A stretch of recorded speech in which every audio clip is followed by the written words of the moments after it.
Good morning, everyone. I thought with the spirit of Christmas and looking at YouTube, you see all these top 10 lists all the time coming up. I thought just because I get asked every once in a while, which games do I recommend from Gitch's games, I would do a top 10 list of the games that I really enjoy that I've come up with and sort of just share with you. And my number 10, we're going to count down, is going to be Vikings at Lands O Meadow. So Vikings game, I like it because of the tension that comes. It's fun to manipulate the food, weapon supply, and tension track. You want to keep the tension down nice and low. And you have so many lives that you're working with your crew. You've got to make your crew survive during the as you work through the cards. And the cards are kind of interesting too, because I researched a lot of stuff that happened during that time period when the Vikings were in Newfoundland, and a lot of the cards are based on historical events. And so with historical events, I would manipulate the resources, and as a person playing the game, you're going to have to work with those resources and make it work to your best advantage. So I find a lot of fun. I find a lot of tension. I find I win about 30% of the time, which makes it challenging. And it's just fun when you get down to the last 2-3 cards and maybe I have 3 crew, you kind of feel like you can pull it off. But if you like siege games, this one is my number 10. My number 9 game is King of Clay. Now, I used to call it Tennis Blast, and then Keith came out with his own tennis game. So I changed the name from Tennis Blast to King of Tennis or King of Clay. And this is probably the second most downloaded game that I have. When I looked through the yearly stats, this was number 2. It was downloaded 364 times. And it also, I get more feedback on this game than a lot of the other games. I wish I'd hear more from people. I'd love to hear from all 364 people. Even if you think it sucks, it'd be nice to know. So it's kind of fun. Each tennis player is based on how well they do on hard court, clay, and grass. They have qualities just like in Keith's games from Play Games. The icon experience comes in, mood, whether he's cool, stamina. This Rafael Nadal is a horse. And so it's a lot of fun. And like I said, it is the second most downloaded game that I have in my collection. So number 9 is going to be King of Clay. Number 8 is Octagon Blast. And Octagon Blast is the most downloaded game that I have. One thing about King of Clay, it is based on rolling die from 2 to 12. So it's a lot like Hockey Blast and Lacrosse Blast if you're familiar with Play Games. So Octagon Blast is an MMA game where you have MMA fighters. There's fictional ones and there's real ones. And again, based on the qualities, you're going to be fighting off against another player. You'll be going to a grappling table. And I tried to do a lot of the research. Back then, they had, most of the matches were 3 rounds when I first initiated it. And trying to work out how many fights ended in knockouts, how many ended in decisions. And the game is based on that. Since then, they've now expanded the number of rounds in a lot of the MMA fights, but I do get asked about it a lot. And like I said, it is the most downloaded game that I have. I know when I did Conor McGregor, the downloads seemed to really spike, and I had some great fights with him. So number 8 is Octagon Blast. Number 7 is, for me, the Rodeo Circuit. So the Rodeo Circuit is a lot of fun, and this is my favorite of all the rodeo games. It's the chuck wagon races. you just never know when it's going to end because of how it's made. You're using action cards, and each race is different. So it's kind of fun because you never know when it's going to end. You'll have people coming from the back to the front. And it's just a lot of fun. I also like the calf roping game. I think it's got a neat mechanic where people are timed for coming out of the gate and tying down the cows. All the cowboys were rated from actual rodeo stats. So when you see the bronco busting and the bull riding, I tried to give the qualities of the bulls, well, not the bulls, but the riders themselves based on how well they did in real life. So number 7 of my top favorite games is the Rodeo Circuit. Number 6 is beach volleyball. So beach volleyball, and this is actually the game board that is you're about to see was made by Sam. So I submitted it into Keith, and he played it on a game night one time, game lab, and it's just a lot of fun. It's 2-on-2 volleyball. Well, all the people are based on actual volleyball players from the beach volleyball circuit. So you have Laura Ludwig, who's from Germany. I took a look at all their volleyball stats. She's 1 for an ace, 5 for a bump, 4 for a set, 4 for a spike, 3 for a dig, and they'll be using those qualities in the game. And I have the Americans here with April Ross. It's a back and forth type of game. They go up to 21, and my number 6 game is beach volleyball. Next one, number 5 on my list of my favorite games is, and this is sort of a soft spot for me, Gunfight at the OK Corral. I'm a huge history fan, and I love the history of the OK Corral. I find it totally fascinating. This is actually how they were positioned during the fight at the OK Corral. Actually, it wasn't even at the OK Corral. It was behind the Harwood House in the lot there. It just sort of got named the fight at the OK Corral. And Billy Claiborne took off at the time. Bean, the sheriff at the time, took off. She had Virgil, Wyatt, Morgan, Doc Holliday. Ike Clanton went after Wyatt, and then he went into the Fly Lodging House, and they were left with Billy, Frank, and Tom McClory. I think the one thing I like about it is the shootout that happens at the end of the game should be historically accurate. All the odds are exactly the same in real life. You'll have 30 shots, just like what happened in real life. Each shooter is rated for how well they shot that day and how many wounds they got that day. Of course, Tom McClory, Frank, and Billy all died that particular day. Wyatt never took a bullet. Morgan took one. Virgil took one. Doc Holliday never took one. So it is rated like that. And in the game, it's kind of a fun little cat and mouse. So you're trying to find where Billy, Frank, and Tom McClory are going to be trying to go, whether they're going to rob a train or going to the saloon. And based on the cards that are played, it's sort of a cat and mouse game. Use some logical deduction to try and guess. It is difficult because they have more choices.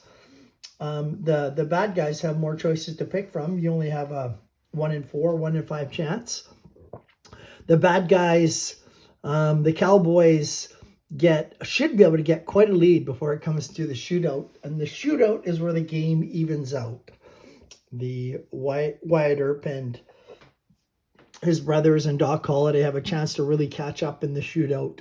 Of course, they actually win, so that should statistically happen. It doesn't always happen, but it should happen. And I find the bad guys win about 40% of the time, and the good guys about 60%.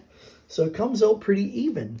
So that is the gunfight at the OK Corral, and I just like it because the shootout is pretty cool. Here's the gold that they accumulate during the course of the game.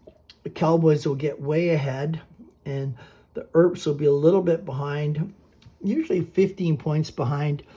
by the time they get so wanted, that's when you're going to have the big shootout.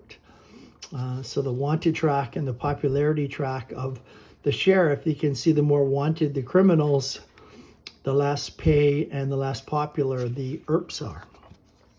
Next one, game number 4 has got to be Volleyball Blast. And the reason I have it at number 4 is that after I did it and I played it out, I was so incredibly happy because I played the actual tournament from the Olympics. And the game is based on the Olympics.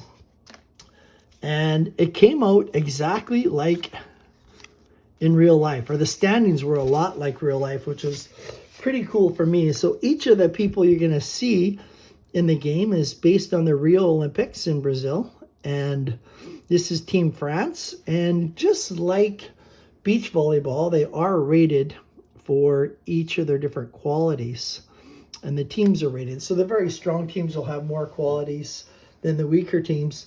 I think the fun thing for me was that not only did the tournament play out like real life, the standings were the same, but it was really neat to see the odd upset. So teams that were expected to win won, teams that were not expected to win, every once in a while would upset somebody. So that was kind of fun to see the upsets in progress, and it's just the luck of the dice for those ones. They don't happen very often, but when they do, it is kind of fun.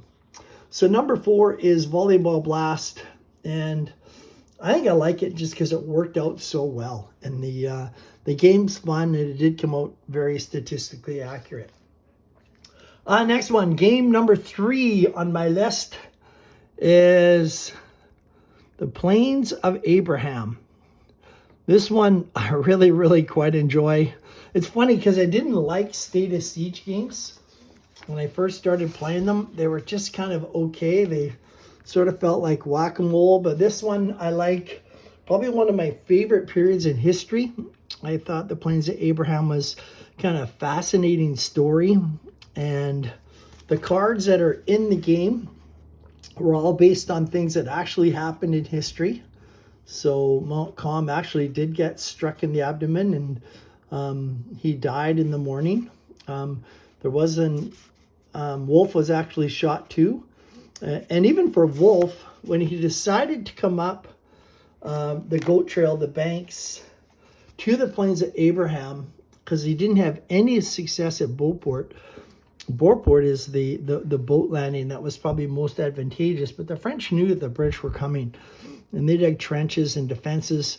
And whenever the British tried, they were just repelled. So Wolfe eventually found this little goat trail of the St. Lawrence River and decided to bring all his troops up in the middle of the night to meet on the Plains of Abraham. And it was interesting because even his generals thought it was just a harebrained plan, and it worked out for them. One of the things too is Montcalm, who was settled in Quebec, came out to meet the British on the Plains of Abraham, which probably was not his smartest move at the time. He had done quite well up until that point. He had reinforcements coming. If he could have stayed in the city and tried to hold out from the siege, he decided not to. And when he did go out, we know how that ended. So it's kind of a fun game. Again, I like working with the tracks, manipulating the tracks. The skirmish battle I thought was kind of a neat little addition that we had to the game. I like how you got to balance the morale, the military, and use that to your advantage to try and repel the British. So I only win about 30% of the time, but again, when you do get down to the last couple of cards and they're not about to enter Quebec, it has a lot of tension, which makes the game a lot of fun. Next one, my number 2 game is Bond. Now this one's not available for download because it's on a big board game, probably 24 by 24 that I ordered, and it's all drawn on. I've played with buddies, I've played with family. I'm a huge Bond fan, so anything to do with Bond, I'm kind of a sucker for. I've added some Bond girls, which adds some fun things to the game, and you're trying to knock off the henchmen. and you're collecting gold, bullets, knives, ropes. You're accumulating wounds and healing the wounds, and you're going after the henchmen. And once you get through the henchmen, you can finally go after the villain. So it has a lot of the henchmen from the movies, and it's fun. It's got a neat ending where it can be shocking if someone has the right card. Sometimes there's a classic race to the end because everybody's usually pretty close. The difference might be a gadget that you have that nobody else has, that could make the difference in the game. So my number 2 game is James Bond. And my number 1 game is Dodgeball. And this one, simply because I had a lot of fun playing all these games, but the most fun I ever had was playing with my granddaughter. So we were playing Dodgeball one time. I was showing her the game, and it was so much fun, especially 2-player. I had 3 people left, so picture I had 1 person left, and my granddaughter had 3. So picture 3 against 1. And through circumstance, my one guy would catch the ball and return fire, and it looked, when I got down to 3-1, that I was in trouble. But I caught a couple, returned fire, and knocked off 2 of our players. So it came to a 1-on-1 match, which had so much tension. It was so much fun. Both my granddaughter and I were on the seat of our pants as we're playing this game. It was so much fun. Eventually did lose and get my last player knocked out. But it was probably the most fun I've ever had playing a board game with my grandkids. And this was just a super fun classic match. And it's probably why this one is probably my favorite game, because my memory is playing with my granddaughter and how much fun that one particular game was. The other comment too is when I play test the games, I have to play against myself. So it's kind of funny because when you start, you'll have 6 players. And of the 6 players, they're all from the movie Dodgeball. And I tried to rate them based on the qualities when you watch the movie. And some of them have an evade quality and some of them don't. So when I first started, I wanted to pig off as many of my granddaughter's players as I can. And when there's 6 on the court, there's only 1 spot to move. So they can't evade very well. So the players that didn't evade are the ones I went for first. And I started picking them off. And after I did, I realized if she would have 3 left or 4 left and they all could evade, well, they could easily get out of the way of my shots. And when I was starting my granddaughter, she went after the evade players first. And halfway through the game, she said to me, "Gee, Papa, I'm surprised somebody that made the game doesn't know all the strategies of the game."